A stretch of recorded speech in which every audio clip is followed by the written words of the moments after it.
Karibuni katika siku 10 za maombi. Mimi mchungaji Lupakisyo Mwakobela Mwakasweswe, katibu mkuu wa jimbo hili la Nyanda za Juu Kusini, ninakualika ndugu mtazamaji, wiki hili la maombi ziwe siku za baraka. Nataka nikutangazia tu kwamba utakapoamua kuomba katika siku hizi 10 ambao ni mpango mzuri wa kanisa, zitakubariki sana. Ninaomba tunapoanza siku hii ya kwanza tuweze kuomba.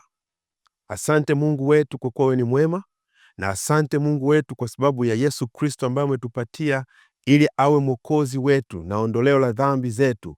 Siku ya leo tunapoanza kipindi hiki, kikatubariki sote, mimi na msikilizaji wangu na mtazamaji wangu, tukabarikiwe kwa jina la Yesu Kristo. Amina. Somo letu la kwanza linasema mjue Yesu kama mwokozi wetu aliye hai. Mpendo mtazamaji wangu, Yesu Kristo amefufuka. Yesu Kristo alipofufuka katika wafu, alikutana na wanafunzi wake na akakaa nao siku 40. Hizi siku 40 alikuwa anawafundisha habari za maisha ya Ukristo, habari jinsi ya kuishi kama Mkristo, akiwafundisha wanafunzi wake kuhusu dalili zake za kuja kwake, akiwafundisha maisha ambayo yangewafanya wawe tayari hata kwa ujio wa siku za mwisho. Siku hizi 10 za maombi, ndugu mpendwa, tumia muda vizuri, kwa sababu kitabu hiki cha Zaburi 119 mstari wa 105 kinasema, neno lako ni taa ya miguu yangu na mwanga wa njia yangu.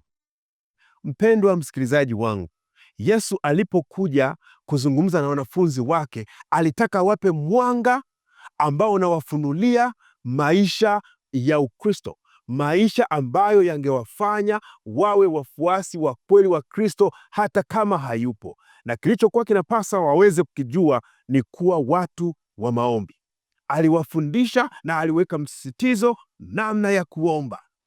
Wiki hizi siku 10 ziwe sehemu yako ya kukutana na Mungu, ziwe ni sehemu ya Mungu kujibu maombi yako na Yesu Kristo aweze kukusaidia. Omba Roho Mtakatifu akusaidie kukutana na Mungu katika wiki hili. Ukutane na Yesu Kristo aweze kujibu maombi yako. Bwana na aweze kukubariki. Shairi ya sala tunapo